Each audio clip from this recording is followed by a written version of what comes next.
आणि आज जाहीर करतो की या श्रीराम बंगल्यावर गुलाल पडल्याशिवाय मी माझी टोपी कधीच घालणार नाही अशी जाहीर मी या ठिकाणी शपथ घेतो। आज 2 मिनिटं सर्व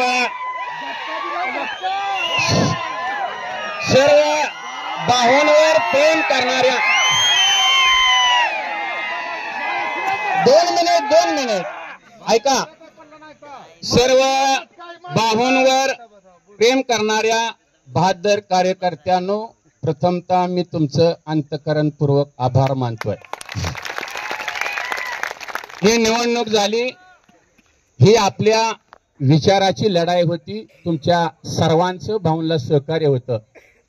भाऊ म्हणायचे आम्ही नवरा बायको इथं, पण भाऊ आज जाहीर सांगतो मला 2 भाव आहेत, आज तुम्ही माझ्याशी पाठीशी राहणार। तुम्ही त्या माळशिरस तालुक्यामध्ये खऱ्या अर्थानं जर संघर्ष तुम्ही शिकवलाय, आज मी तुमचा भाव म्हणून सांगतो, या समोरच्या जनतेच्या माझ्या अंगाच्या कातडे जर करून ह्यांच्या पायात जोडं घालून केलं तर ह्यांचे उपकार भेटणार नाहीत, अशा पद्धतीनं या मंडळीनं काम केलेलं आहे।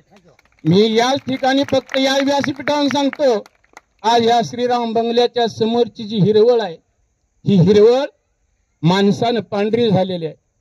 आणि येणाऱ्या पंचायत समिती आणि जिल्हा परिषद मध्ये आपल्याला हिरवळीवर गुलाल टाकायचा, हे आज आपण लक्षात घेऊन जायचं आहे।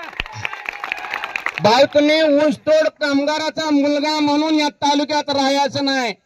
श्री शंकर सहकारी साखर कारखाना अवसानात येतोय, तुम्ही चेअरमन म्हणून या ठिकाणी राहायचं आहे। त्यासाठी आम्ही काहीही करू। मतदार बंधूंनो, एक लक्षात घ्या, आटोकाट तुम्ही प्रयत्न केला, परंतु आपल्याला थोडस घसरत, कारण पश्चिम भागामध्ये त्या ठिकाणी उमेदवाराचा असेल आणि ज्यांनी त्यांना मांडीवर घेतलं त्यांचं थोडस पाठबळ तिथं असल्यामुळं आपलं थोडासा 6,500 मतं कमी पडली, त्यामुळं आपला हा निसटता पराभव आहे।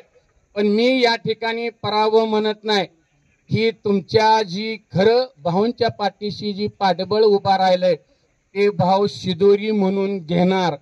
आणि या तालुक्यामध्ये निश्चितपणे जिल्हा परिषद पंचायत समितीच्या अगोदर ह्या हिरवळीवर गुलाल पडल्याशिवाय राहणार नाही। महायुतीचं सरकार आलेलं आहे, निश्चितपणे आपल्या मनामध्ये जी इच्छा आहे ती देवेंद्र फडणवीस असतील ते पूर्ण करतील। भाऊ भारतीय जनता पक्षाची प्रामाणिक राहिलेले आहेत। आणि आत्ताच माझे मित्र बंडूपाल यांनी सांगितलं, तिरकी बघते ती तिरकी नव्हे, त्यांचं आता डोळच जाणार आहे, त्याच्यामुळं तिरका बघायचा संबंधच येत नाही, कारण या महाराष्ट्रावर महायुतीचं सरकार आहे। निश्चितपणे भाऊ तुमचा हा लढा असाच चालू ठेवू द्या। आणि मी आज या ठिकाणी सर्व कार्यकर्त्यांना व्यासपीठावरून आवाहन करतोय की आपल्याला कधीही कशाचीही अडचण असू द्या, आपण संपर्क एकमेकांना करा, स्थानिक आपल्यातले जे काय विचार आहेत ते एकमत करा, एकजूट करा।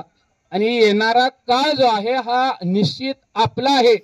आज मी तुम्हाला सांगतो, तुम्ही भाऊचा एक चौथा भाव म्हणून सांगतो, भाऊ 2 पावलं चालत असला तर हा कदम पाटील 10 पावलानं पुढे चालणार आहे।